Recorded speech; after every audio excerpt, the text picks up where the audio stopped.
because we're in Portland specifically, what do you think about the protests that are going on? Some people think that they're too violent. Obviously, in the nation, you see on the news, it's very, they're saying it's very violent and stuff like that. What are your feelings on it specifically? I was out the first 40 days. Every day I was out there 40 days. The only time that anything good has been born was through ashes.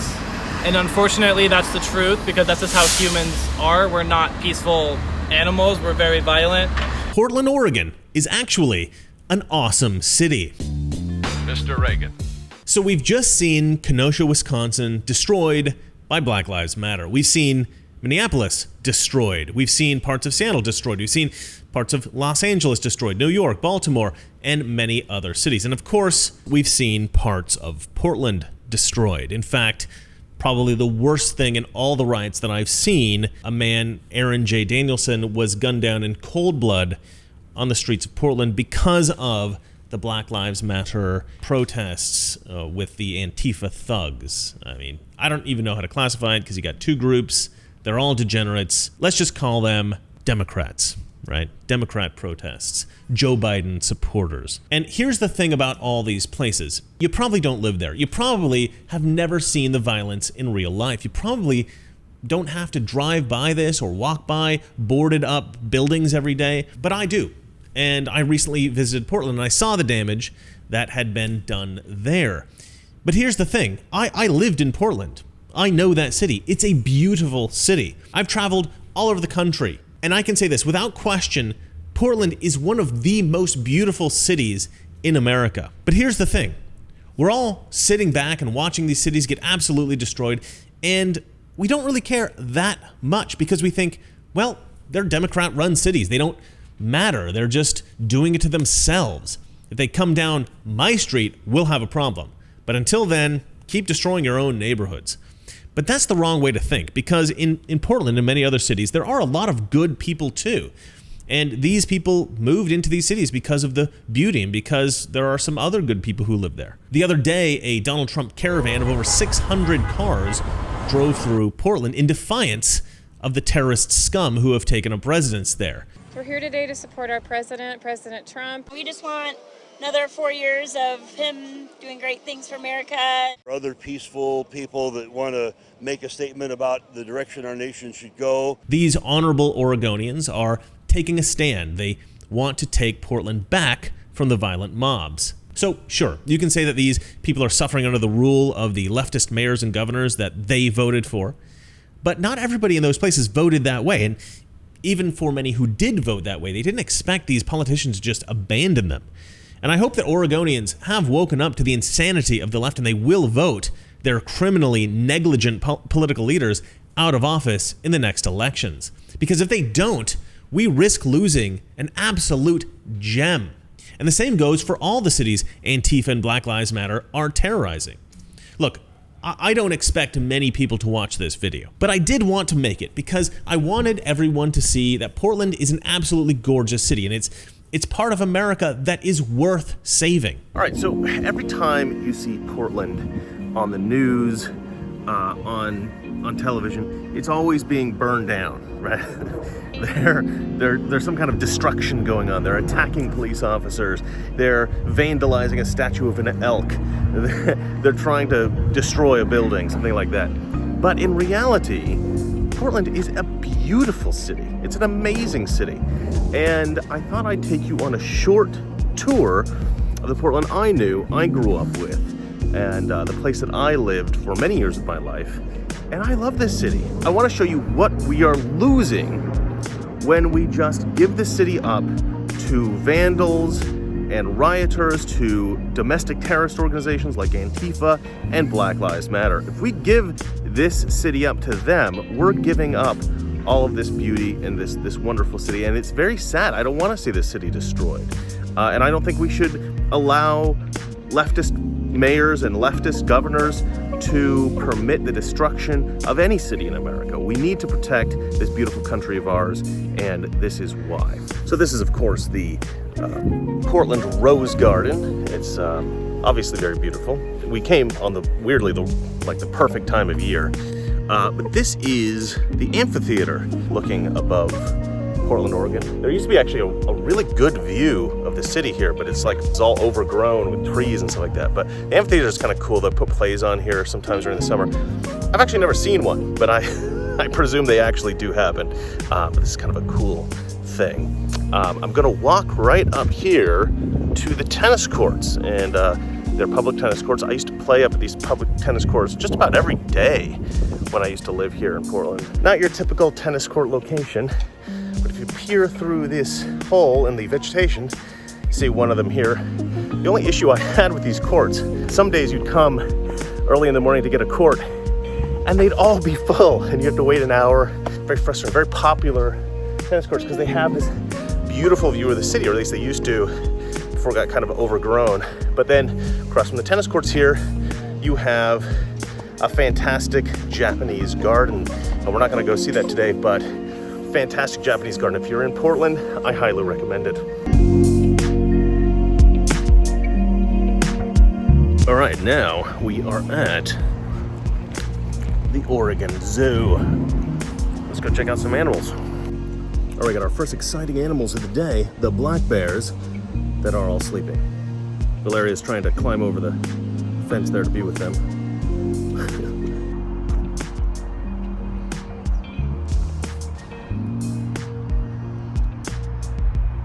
Hey, buddy. The traditional beverage of the Russian female, alcohol. He's angry. He's like, justice for George Floyd. He's from Portland, after all. Valeria wants to take this as a souvenir. I don't think that's a good idea. You know, Portland is more or less in the middle of a forest. If you're on the outskirts, pretty much in any direction, you can walk just a couple of miles and you're in the forest. You know, and we're in sort of northwest Portland. That's where the zoo is. And you can see that the forest is essentially, you know, just comes right into the zoo. The zoo is basically in the forest. So all the animal enclosures, at least the ones that are integrated into the local environment, are essentially in the forest, which is fantastic. So the animals kind of get a sense of the local environment just like the rest of us. A little bit different than other zoos that you might go to.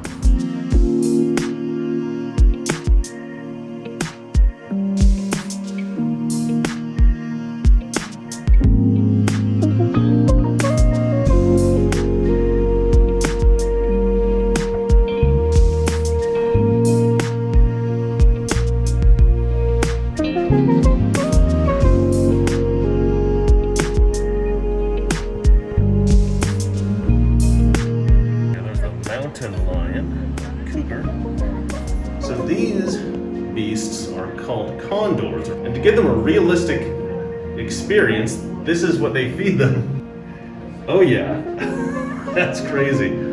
Valeria's favorite part of the zoo, the beer. Rogue beer. I hate beer, so I don't drink it, I know, I'm so much less of a man for it, but it's true, don't like the beer. The most exciting creatures in the zoo. Sleeping tigers. Or sleeping animals. This is what it's come down to, folks. Valeria can't walk anymore. Too tired, too drunk. This is what happens at the Oregon Zoo.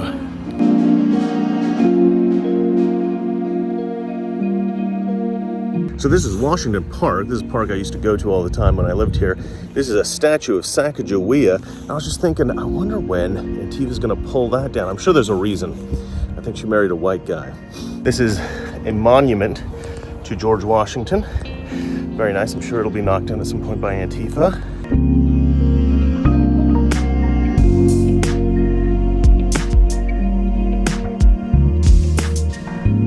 All right, this is kind of a funny place to check out, but this stairway, right, it's on the sort of sidewalk of this street. This stairway leads up to a bridge. It's one of my favorite viewpoints in Oregon, in Portland anyway. It's, I don't know, it's kind of like I think a kind of a secret place in Portland. I used to bring girls here all the time. I'm bringing Valeria now, but she doesn't care, she just wants to go eat. There's a couple of monstrous things that have happened. All right, first of all, this chain link fence has been put up. Yeah, so this is hideous. And then the other thing that's horrible is that there used to be this dam over here, and it was one of the most beautiful things in Portland. It's under construction or something, so that looks hideous. I guess this is what happens when you have like crazy far left politicians running everything. They gotta make everything super safe. And let's have a look over here on this side. So this was one of the best views of the city you could get from this bridge. And now you can't, there's a fence here. Why did you do this? City of Portland, what are you doing? You're ruining one of the most beautiful cities in the country. This is horrible. This is horrible. Anyway, this was a nice place to come walk and visit, but not anymore. All right, we stopped by this little French restaurant in South Portland. Everything here is fantastic. I'm here with this couple I just ran into at this beautiful restaurant. What's really weird about you guys is you're a pro-Trump and you're an anti-Trump couple, and you've been married for 51 years. Correct. That's so crazy. That's so crazy. It is. We don't talk politics in our family. That's probably a smart idea. That's how you stay married, guys. I'm trying to tell my viewers, look, if you lose Portland, you lose a gem. If you lose, what if a mayor, good question for you, Wheeler obviously was supporting the protest. What if you had a mayor that said, look, you may not agree with my politics in most areas, but I'll declare Antifa, I'll declare Black Lives Matter, both terrorist organizations. If you organize for those purposes, you go to jail, that's it, you're not allowed to do it. Clean up the city. Would you vote for a mayor who said something like that? Well, yeah, I want the city Support cleaned the up. police department. I want them to clean up the homeless. I want them to clean up the protesters, get them out of Portland.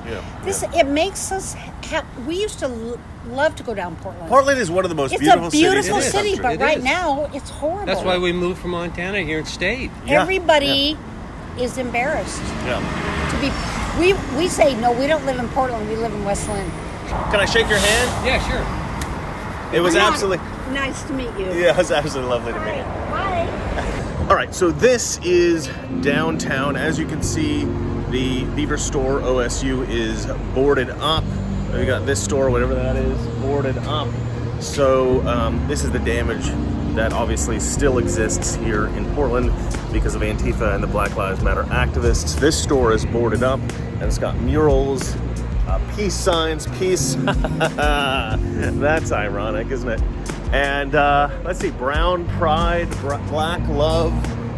This is what they're promoting here on the sides of this building, which is some kind of a store selling shoes.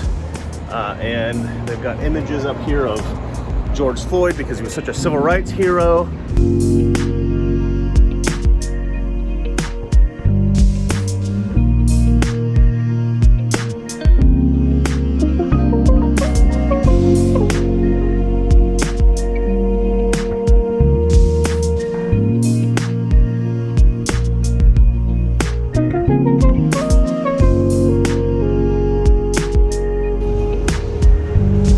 Welcome to Portland. Let's see here, let's cross over the street because this is the place I really wanted to show you guys. This is Pioneer Courthouse Square. This used to be a really nice area. It used to be one of my favorite parts of Portland. As you see, you've got a beautiful view of some of the skyscrapers here, and Nordstrom's at the end. It's been there for years. There's the Max, that's our public transportation here in Portland, Oregon. And anyway, yeah, this was the square. It didn't used to have these circles. I think that these circles got placed for social distancing reasons. But yeah, it's mostly homeless people. All right, this is a statue called Allow Me. And I think this is the idea behind this guy is that he's like helping somebody with a door or helping somebody with their bags, a gentleman helping somebody in the rain. He's obviously got an umbrella because it rains a lot in Portland. Just to kind of showcase how nice and polite the people of Portland are. Oh, how times have changed. Anyway, so he looks out over Pioneer Courthouse Square. I've always loved this guy, this statue. I always thought it was cool. I like umbrellas. I'm a bit of an Anglophile. I like English stuff, and I've always thought umbrellas were kind of cool. Actually, I kind of want to take Valeria over here to check something else out. Hold on one second. All right, I don't know if this is going to work. There's this like little echo chamber thing here. And I used to bring people here and make them talk. And I don't know if this works on the phone, but it's this really weird thing where if you talk right here, it like somehow the sound waves reverberate against all these little brick panels, and it comes back and it makes an echo. I don't know if it's going to work for the recording or not, but I always thought it was like a fun thing to do when I was like a teenager. Yeah, can't do it anymore because there's a lot of creepy people around here, but we're doing it anyway. Valerie's looking over like, yeah, there's a lot of creepy people around here. All right, so we're in the Nordstroms here. How does this Nordstrom compare to other Nordstroms in the world? The same. It's the same. It's a lovely place, just like every other Nordstrom's. So guess what, guys? You're not gonna believe this. In Portland, Oregon, I have to wear this mask, by the way. They don't let you in the store without a mask. Real fur. I'm surprised that's even allowed. I'm surprised this place hasn't been burned down yet. All right, you don't get cooler than the deer statues or the otter statues. Also quite cool. You prefer the deer statues or the otter statues? Otter. She prefers the otters. All right, one of the things I've always loved about Portland is that they've got these beautiful parks running all the way through them. This is sort of on a street near Portland State University. They've got these beautiful statues in these parks. This is Lincoln here, obviously, but then look at what they've written. Racist president. Obviously, not everybody understands history. Not everybody's read the letters from Lincoln, and they have no idea what they're talking about, obviously. So they've written that, but at least they haven't knocked the statue down, which I appreciate that they haven't done that. Anyway, this is another part of Portland that I love and is being slowly destroyed by leftist maniacs. So we got to save this city. We got to save all the cities in America. Portland can be better. We can make it better. We just got to get the wrong people out of office and the right people into office. Will that happen? I doubt it. But, you know, we cannot let our beautiful cities in America be destroyed by radical, crazy activists and the politicians that facilitate them. Now, the truth is that Portland's problem is not really Antifa or Black Lives Matter. They are merely symptoms of a much more insidious rot. That is, the elected officials who facilitate and support their anarchy and violence. They also facilitate a massive homeless problem that contribute to the degeneration of the city. My brother and I discussed this, and we have a simple solution. The mayor of Portland or the governor of Oregon, along with the local legislature, should enact a simple 4-point plan to almost instantaneously rejuvenate the city. 1, the shopping cart rule. This is my brother's idea, and it is spot on. Shopping carts used by the homeless are stolen property. When police or citizens see a shopping cart, they call it in. A special shopping cart unit goes out, retrieves the shopping cart, and returns it to the store from which it came. This removes the primary vehicle used by the homeless to carry their stuff around, making homelessness a far less desirable lifestyle to maintain. Number 2, the no tent rule. Pitching a tent is already illegal within city limits of most metropolitan areas, but these laws are not enforced. Enforce them. Simple. 3, the bland food rule. This is another of my brother's ideas, and I think it's genius. Homelessness is a state of being that we tend to assume is adopted out of necessity. But as I have stated before in other videos, many people are homeless by choice. You know, and it's more fun. I could be sat in a little box room staring at a television, or I can be out meeting people, chatting to people, you know, enjoying the weather. So being homeless is a choice? Yeah, everybody could get a room if they wanted to. You know, it's a fact. The majority of homeless people you meet at the moment, they could get off the streets. There's always a room for someone. I honestly worked in Beverly Hills at a hair salon for a year while I was out here before I was homeless. And I enjoyed doing this a lot better than I enjoyed doing that. And this way I get some freedom. I'm my own boss. I can make my own hours, take a day off if I can when I want to. I am homeless in every sense of the literal word. I don't have a home, I don't pay rent, I don't have a car. I do sleep under bridges, I do sleep on the road. I grew up in a very financially but also emotionally privileged household. There's so many benefits to being homeless. I hate cleaning a house. I wake up every day and just decide how I want to spend my day. I think a part of the reason why I am so attracted to this lifestyle and hanging out in maybe sketchy spots and being homeless is honestly white man's frickin' privilege, burden, guilt. I'll be totally honest. It makes me feel happy right now in my life, given the way that I grew up, which was so privileged, and in many ways I can even say unfair. The fact that I could live that way where other people live with so little It makes me feel good that I am experiencing a different side of life that is the human experience for a lot of people. It's my obligation to experience that given the other side of life that I have been given. Many homeless shelters pride themselves on offering beautiful, delicious meals for the homeless. Forget that.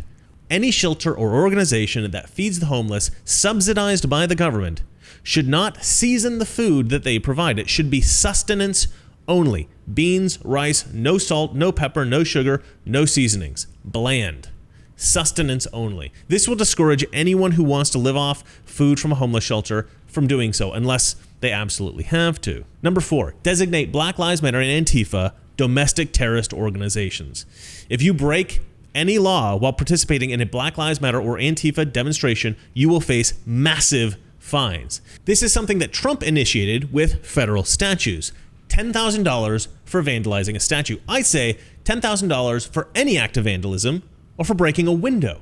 Serious prison time for arson. And if you're arrested for participating in a protest out of which came arson or an assault or vandalism, but you aren't personally responsible for the act, but you participated in the protest that facilitated those crimes, $3,000 fine, $5,000 fine, whatever. Portland is now a magnet for degenerate thugs. When I lived in Portland, there were a lot of odd people for sure, but they weren't organized into lynch mobs and they weren't smashing up the town every night. Many of these people have moved into Portland just so they can be a part of this anarchist movement. If these people are fined with these huge fines, they may well just move out of the city to avoid paying them. And I'm okay with that. In fact, that's kind of the point. We don't want you there. Go away. When I lived in Portland, you would see the downtown area bustling with families, men in business suits, and just ordinary people draped in North Face or Patagonia. Now, as you saw in the footage, it's like a zombie apocalypse. Walking through Portland, I got the sense that I was being watched, like we were in the aftermath of a war. Like most of the citizens were just hiding away in the husk that remained of their once vibrant metropolis, and the only ones left roaming the streets were the troops occupying the city. But these troops aren't maintaining order, they're maintaining chaos. If you're not one of them, you shouldn't be there. And they will make sure that you know it. Our big cities throughout the civilized world, they're some of the most incredible accomplishments of the human race. The engineering abilities of modern men combined with the organization of thousands of workers over decades is truly astonishing. The buildings are owned by certain individuals. The businesses are owned by certain individuals. But in a sense, they belong to all of us. We enjoy the products and services they provide. We look out at the vast landscapes that these places make up, and we appreciate them. And so we have an obligation as a society to protect them, to keep them clean, to keep them beautiful, and not just for the benefit of the owners, but for the benefit of ourselves and of our society as a whole. None of us want to live in a burned out husk of a city. We want to live in a vibrant, beautiful city, untarnished by the boots and spray cans of Black Lives Matter terrorists. Some of us choose to live in the country with rolling hills or forests. We may live on the beach, or we may live in a small town where such things don't happen. But for those of us who live in the cities, we want to live in beautiful cities with elegant architecture and charming arts and entertainment. We want to feel safe and comfortable going for a run or taking a dog to the park. We want to feel comfortable shopping on the main street or in the shopping centers. Nobody wants to feel threatened in their own cities. But that's life here in American cities now. Not just in Portland, but everywhere that Black Lives Matter is breaking windows and burning buildings. No normal person is welcome anymore. Well, we have to stop this. Normal people should be welcome because these people should belong to all of the normal people. It's the violent thugs that should not be welcome. Let's kick them out. Well, that's it for me. And remember, it's not that our liberal friends are ignorant. It's just that they know so much. That is not so. Good night.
you.